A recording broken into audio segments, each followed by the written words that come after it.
وعلیکم السلام ورحمۃ اللہ۔ دیکھیے، جو آدم علیہ السلام کا واقعہ میرے خیال میں 7 مرتبہ اس سجدے کا ذکر ہے، باقی اور بھی ذکر ہے مختلف جگہوں پر۔ وہ اللہ کا حکم بالکل موجود ہے، اور اللہ کی بات جس طرح ہے ہم اسی طرح مانتے ہیں۔ اب یہ اللہ نے انداز کیوں اختیار کیا، اللہ بہتر جانتا ہے۔ کوئی تشریح نہیں ہے، نہ قرآن میں نہ حدیث میں۔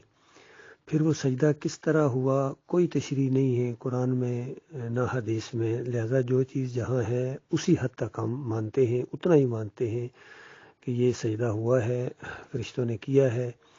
کیوں کیا، کیسے کیا، اس چکر میں ہم نہیں پڑتے ہیں۔ ٹھیک ہے، یہ ہمارا ایمان ہے پوری طرح۔ رہا وہ جو یوسف علیہ السلام والا معاملہ، وہ اس کا اس واقعے سے کوئی تعلق ہی نہیں۔ اس دونوں چیزوں کو آپس میں جوڑنا یہ بہت بڑی جہالت ہے، اور فہم قرآن کے خلاف ہے یہ معاملہ۔ کیا آدم علیہ السلام والا واقعہ اللہ نے اس لیے برپا کرایا تھا کہ یعنی انسانوں، جب دنیا میں تم جا کے ایک دوسرے کو سجدے کرو، یا پیروں کو اور مولویوں کو اور مزاروں کو یا نبیوں کو ولیوں کو جب سجدے کرنا شروع کر دو، شرک کرنا شروع کر دو، تو اس وقت دلیل پکڑو کہ دیکھو فرشتوں نے بھی تو کیا تھا نا۔ تو یہ دلیل نہیں بنتی ہے، وہ دوسرا واقعہ ہے، یہ دوسرا واقعہ ہے۔ یہ ہماری شریعت ہے، انسانوں کی شریعت یہ ہے کہ دیکھو اللہ کے علاوہ کوئی معبود نہیں ہے۔ جس طرح کوئی داتا نہیں ہے، دستگیر نہیں ہے، مشکل کشا نہیں ہے، حاجت روا نہیں ہے، غریب نواز نہیں ہے، پکارے جانے کے لائق نہیں ہے، نظر و نیاز کے لائق نہیں ہے، اسی طرح رکوع اور سجدے کے بھی لائق نہیں ہے۔ اور پورے قرآن کی یہی تعلیم ہے، تمام انبیاء کی یہی تعلیم ہے، اور جگہ جگہ اللہ تعالیٰ نے اس کو بیان کیا ہے اور زور دیا کہ دیکھو سورہ الانعام کے اندر کہ یہ میرے انبیاء ہیں۔ پہلے سب کی تعریفیں کی اللہ تعالیٰ نے، اور پھر آخر میں کہا وَلَوْ أَشْرَكُوا لَحَبِطَ عَنْهُمْ مَا كَانُوا يَعْمَلُونَ، اگر یہ شرک کرتے تو میں ان کا سب کیا کرایہ برباد کر دیتا۔ اور سورہ زمر کے آخری رکوع میں اللہ تعالیٰ فرماتا ہے نبی علیہ السلام کو براہ راست مخاطب کر کے اور اس انداز سے کہ دیکھو جس طرح آپ کو یہ بات بتائی جا رہی ہے، ہر نبی کو اسی طریقے سے براہ راست بات بتائی گئی تھی۔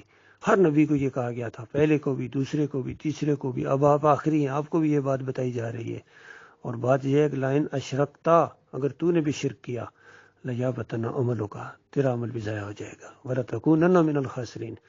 اور ضرور بالضرور، یہ عربی جاننے والے جو گرامر کے ماہر ہیں وہ جانتے ہیں کہ یہاں کتنا، وہ کہتے ہیں لام تاکید اور نون ثقیلہ، یہ بڑا زور ہوتا ہے اس کے اندر کہ ضرور بالضرور خسارہ پانے والوں میں شامل ہو جاؤ گے۔ اتنا زور ہے، تو وہاں شرک کی تشریح نہیں کی گئی ہے، وہاں تو واضح بات ہے کہ یعنی اللہ کے علاوہ اگر کسی اور کو پکارا، کسی اور کو نظر و نیاز کی، کسی اور کو رکوع سجدے کیا، تو آپ کا اعمال برباد ہو جائے گا۔ پھر نبی علیہ السلام لعنت بھیجیں صحیح حدیث کے اندر، لعن اللہ الیہود والنصارى اتخذوا قبور الانبیاء والصالحین مساجدہ۔ اللہ کی لعنت ان یہودیوں کے اوپر، عیسائیوں کے اوپر، انہوں نے اپنے انبیاء اور صالحین کی قبروں کو سجدہ گاہ بنا لیا تھا۔ تو قبروں کے اندر کون تھے؟ صالحین تھے، انبیاء تھے۔ تو وہ جو قبروں کو سجدہ کیا جاتا ہے وہ اس شخصیت کی وجہ سے کیا جاتا ہے، تو ان کے اوپر لعنت بھیجی گئی ہے۔ پھر جو یہ کہتے ہیں کہ یہ وہ خواب دکھایا اور یہ ہوا، سورج چاند ستارے لی ساجدین کا معاملہ، تو وہ ایک ادب اور احترام اور عزت کا ایک انداز ہے، اور وہ ایک خواب تھا، اور بچے نے خواب دیکھا اور باپ نے ایک نبی کی حیثیت سے اللہ کی وحی کی روشنی میں اس کی تعبیر بتائی 6 نمبر آیت کے اندر سورہ یوسف، اور وہ پوری طرح حرف بحرف سچی ثابت ہوئی، اور وہ ایک بشارت تھی جو باپ بیٹے گویا دونوں کو دی گئی کہ یہ بچہ ہے، یہ بڑا ہو کے یعنی اللہ تعالیٰ ان کو نبی بنائیں گے، اور اس طرح ان کے اوپر رحمتیں اور برکتیں کریں گے جس طرح ابراہیم علیہ السلام اور اسحاق علیہ السلام کے اوپر کی، اور یعقوب کے خاندان کے اوپر اللہ تعالیٰ اسی طرح رحمتیں اور برکتیں نازل فرمائیں گے۔ یہ 6 نمبر آیت کے اندر یعقوب علیہ السلام کہہ رہے ہیں۔ اور پھر اس سارے دور سے جب گزرے، ایک عرصے دراز کے بعد، کم و بیش 40 سال تقریباً اوپر نیچے، تو کتنا بڑا عرصہ ہے، کتنی مصیبتیں آئیں یعقوب علیہ السلام کے اوپر، رو رو کے نابینا ہو گئے۔ بیٹوں نے کس طرح رویہ اختیار کیا، پورا ایک قبیلہ ہے، اور پھر پیغمبرانہ جو ڈیوٹی ہوتی ہے اللہ کی طرف سے وہ سارے بھی انجام دیتے رہے۔ اور دوسری طرف دیکھیں یوسف علیہ السلام کے اوپر کتنے سخت وقت آئے، ساری باتیں ہوئیں، اور جب سب سخت وقتوں میں صبر کیا، اور اب جب سخت وقت ختم ہو گئے، خوشیاں آئیں، اور وہ خواب بھی بالکل سچا ثابت ہو گیا، تو پورا خاندان اللہ کے سامنے سجدہ ریز ہو گیا وہاں۔ وَخَرُّوا لَهُ سُجَّدًا، خَرُّوا لَهُ سُجَّدًا، لہو کی ضمیر اللہ کے لیے ہے، اور سورہ مریم کی 58 نمبر آیت نص ہے اس معاملے میں. 58 نمبر آیت ذرا پڑھیے گا. اس میں اللہ تعالیٰ نے تمام انبیاء کی یہ سنت بیان کی ہے کہ تمام انبیاء کی یہ سنت ہے کہ جب ان کے سامنے اللہ کی نشانیاں آتی ہیں، اللہ کی ذکر آتا ہے، تو دھڑام سے سجدے میں گرتے ہیں جا کے. خود خرو گرنے کو کہتے ہیں، بالکل زمین کے اوپر گرنے کو کہتے ہیں. تو اس طریقے سے یہ جس طرح مکہ جب فتح ہوا تو نبی علیہ السلام بھی اٹھنی کے اوپر بیٹھے ہوئے سجدے والے انداز میں جھکے جا رہے ہیں. کسی نے بھی نبی علیہ السلام کو سجدہ نہیں کیا تھا. اسی طرح یوسف علیہ السلام کا وہی انداز ہے کہ جب یہ سارا خاندان وہاں پہنچا ہے تو شکر گزاری کے طور پر وہ پورا خاندان اللہ کے سامنے سجدے میں گر گیا ہے. اور وہی الفاظ ہیں، دیکھیے 101 نمبر آیت کے اندر وہی الفاظ ہیں کہ جو یعقوب علیہ السلام نے 6 نمبر آیت کے اندر الفاظ بولے، وہی الفاظ دہرا رہے ہیں گویا تصدیق والے انداز میں کہ ابا جان اللہ تعالیٰ نے اس خواب کو بالکل سچا کر دکھایا. یعنی جو خواب میں نے دیکھا آپ نے اس کی تعبیر بتائی اور بالکل حرف بحرف اللہ نے اس کو سچا کر دیا ہے. اس انداز سے وہاں بات بیان ہو رہی ہے. اور امام بخاری رحمۃ اللہ علیہ خوابوں کی تعبیر میں لائے ہیں. خوابوں کی تعبیر کا باب باندھا انہوں نے، اور اس کے اندر انہوں نے خواب بھی بیان کیا جو 4 نمبر آیت میں بیان ہوا ہے سورہ یوسف، اور تعبیر لائے ہیں 6 نمبر آیت جو یعقوب علیہ السلام بیان کر رہے ہیں. اور پھر 101 نمبر آیت لائے ہیں جو یوسف علیہ السلام بیان کر رہے ہیں تائید میں، اور 100 نمبر آیت کا آدھا حصہ لائے ہیں. اور وہ والا حصہ جو جہاں وہ سجدے کا ذکر ہے وہ لائے ہی نہیں ہے، کیونکہ وہ بہت سمجھدار آدمی تھے، وہ فقیہ بھی تھے، محدث بھی تھے اور فقیہ بھی تھے.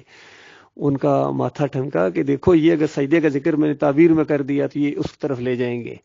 تو اس اللہ کے بندے نے امام بخاری رحمۃ اللہ علیہ نے وہ سجدے کا ذکر ہی نہیں کیا. اور یہ جو لوگ سجدے کو تعبیر مانتے ہیں گویا یہ امام بخاری کے بھی ہم عقیدہ نہیں ہے. تو انہوں نے سارا یہ رخ جو سجدے کا تھا، جو اللہ کو سجدہ ہوا، انہوں نے یوسف علیہ السلام کی طرف پھیر دیا. باقی جس نے بھی قرآن کا انکار کیا ہے، قرآن تو آج بھی ہمارے لیے بھی اسی طرح ہے، اللہ کی کتاب ہے، قیامت تک کے لیے یہ ہدایت رہنمائی کا ذریعہ ہے. ہم نے تو یہ دیکھنا ہے کہ قرآن کے مطابق کون ہے اور قرآن کے خلاف کون ہے. جس نے بھی یوسف علیہ السلام کی طرف سجدے کا رخ پھیرا ہے اس کے عقیدے کے اندر خرابی ہے، وہ شرک کے اوپر ہے، اور اس نے قرآن کا مذاق اڑایا، نبیوں کی دعوت کا مذاق اڑایا، توحید کا مذاق اڑایا. اور ایسے لوگ ہمیشہ کی آگ میں رہیں گے، کبھی نہیں نکل سکیں گے الا یہ کہ توبہ کریں. یہ بہت بڑا جرم سرزد ہوا ایسے مفسرین سے، چاہے ابن کثیر لائے ہیں اور بھی لوگ لائے ہیں اس طریقے سے، لیکن دوسرے لوگ بھی لائے ہیں. دونوں سی چیزیں موجود ہیں، اسی میں آزمائش ہے ہماری. امام راضی کی تفسیر پڑھی ہے، یہاں بحرین میں موجود ہے، 36 جلدوں میں، میں نے خود اپنی آنکھوں سے دیکھی ہے. اس آیت کی تشریح میں وہ عبداللہ بن عباس کا قول لائے ہیں کہ عبداللہ بن عباس کہتے ہیں کہ یہ سجدہ اللہ کو ہوا تھا شکر گزاری کے طور پر، مسجود اللہ تھا، اس طرح زور دیا تاکہ کسی قسم کا شک باقی نہ رہے، مسجود اللہ تھا، اس طرح انہوں نے کہا. اور باقی جو علماء حق گزرے اس دور کے اندر بھی انہوں نے بھی اسی کو اللہ کی طرف کہا کہ اللہ کو سجدہ ہوا. انسان کو سوچنا بھی نہیں چاہیے ایسی چیزیں. جب بندگی کا معاملہ ہو اور اللہ تعالیٰ کے رکوع کا معاملہ ہو، نظر و نیاز کا معاملہ ہو، تو کسی اور کی طرف وہ چیز جا ہی نہیں سکتی.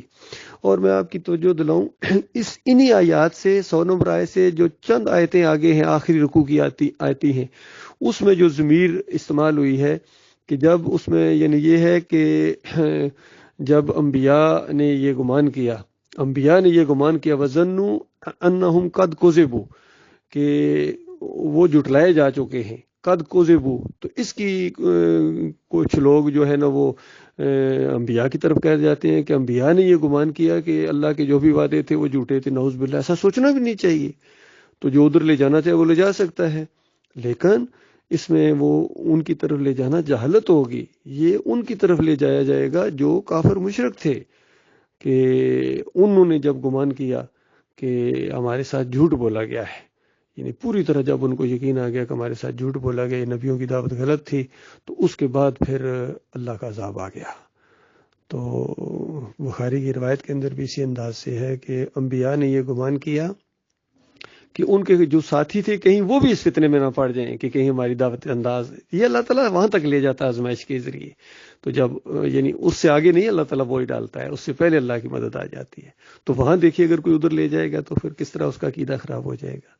تو وہاں حالانکہ زیادہ مشکل جگہ ہے، وہاں کچھ لوگوں نے ٹھیک کیا ہے، لیکن یہاں وَخَرُّوا لَهُ سُجَدًا میں یہ لوگ پھنس گئے ہیں کہ یہ سجدہ کہتے ہیں کہ یوسف علیہ السلام کو وہ پورا خاندان یوسف علیہ السلام کے سامنے سجدہ ریز ہو گیا. یہ بد عقیدگی ہے اور یہ ایمان میں خرابی ہے.